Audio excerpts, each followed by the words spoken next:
Hi, I'm Renee Graybeck. Welcome to my kitchen in Victorville, California. And today I'd like to make for you a dish that I call I Can't Believe It's Not Potatoes. With everybody on a low-carb diet these days, it's kind of nice to have an alternative.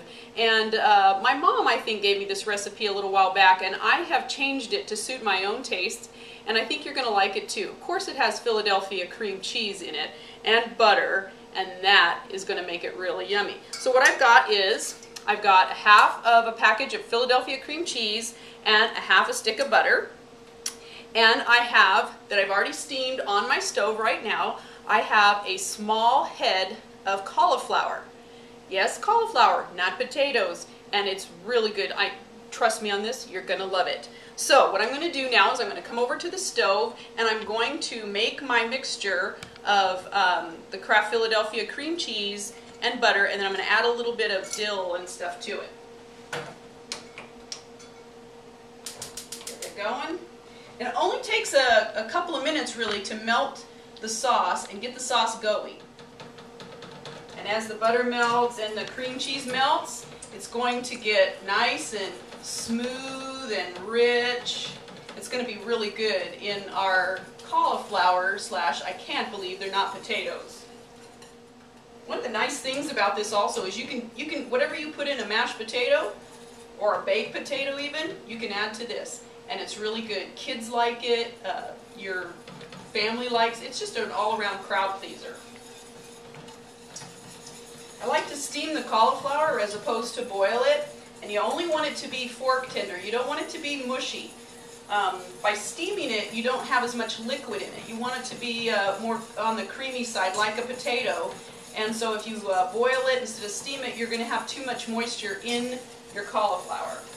Okay, my cream cheese and my butter are all nice and melted together. You can see it's nice and it's just creamy and it smells so good. I don't know, the smell of butter melting and that cream cheese. Now I've stirred in just a teaspoon of dill. I like dill. You could use chives. I'm going to garnish with a little bit of chives, or you could just leave that out and just use plain old salt and pepper, just like you would in mashed potatoes. I'm going to add a little bit of fresh ground pepper.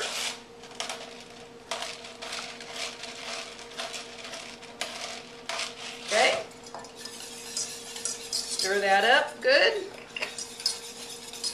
And now I'm going to get my I can't believe they're not potatoes.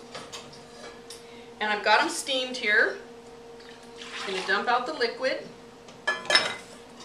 and then just take the beautiful steamed cauliflower and put it back in the pan. I think I saw a little bit of, I'm going to try to make sure I get as much of that water out of there as I can. And now I'm just going to take a rice or a potato masher or whatever you want to call it, and I'm going to mash up the cauliflower just like you would mash your potatoes. You can make them as coarse or as fine as you like. And now, you can hear them squishing around in there. Yeah, this is good. Now I'm going to pour in my sauce, my butter and milk. The cream cheese is in place of what you would normally put milk in your mashed potatoes. By putting in the cream cheese, you actually will thicken this up a little bit as opposed to the milk, which is really nice in a mashed potato, but because of the moisture, again, that's in the cauliflower, you don't want to add more milk. You don't want to add the liquid. You want to add more of a thickening ingredient. Now I've mashed it back up again. Look at that. It's really, really nice. And I'm just going to put it in to a cooking dish here that I've buttered up a little bit just so things don't stick. Butter is just like one of the best ingredients that you could come up with.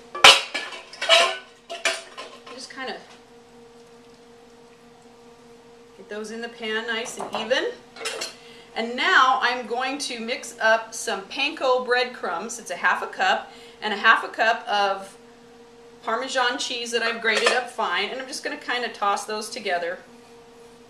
And that's going to be a topping that I'm going to put on this. And then I'm going to spread it out evenly over the top of my cauliflower slash, I can't believe it's not potatoes.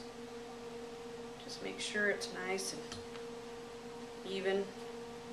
Spread that out. Now I'm going to pop this into a 400-degree oven for maybe 15 minutes, maybe a little less, just until the breadcrumbs are nice and golden brown.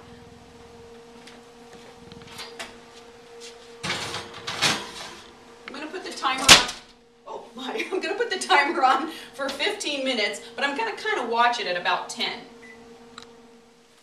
Hi, okay, we're back, and you can see that the panko breadcrumbs turn nice and golden brown, and it's still sizzling a little bit even, and it's just smells wonderful. So what we're going to do is we're going to serve this up. I'm going to scoop some up in a bowl. Get myself a big spoon here. And just going to, nice, oh nice, that's so pretty. Just put it in here in my dish. Maybe a little bit more because I'm feeling hungry tonight. And then I'm going to put on top a little bit of bacon crumbles. And you want to put the bacon crumbles on the side if you have vegetarian friends. Otherwise, just put them inside. But I'm going to put some bacon crumbles that I've crisped up here. Just maybe a little more like that. And some chives to give it some pretty color.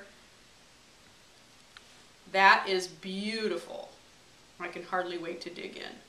So, it's time to eat. I can't believe it's not potatoes.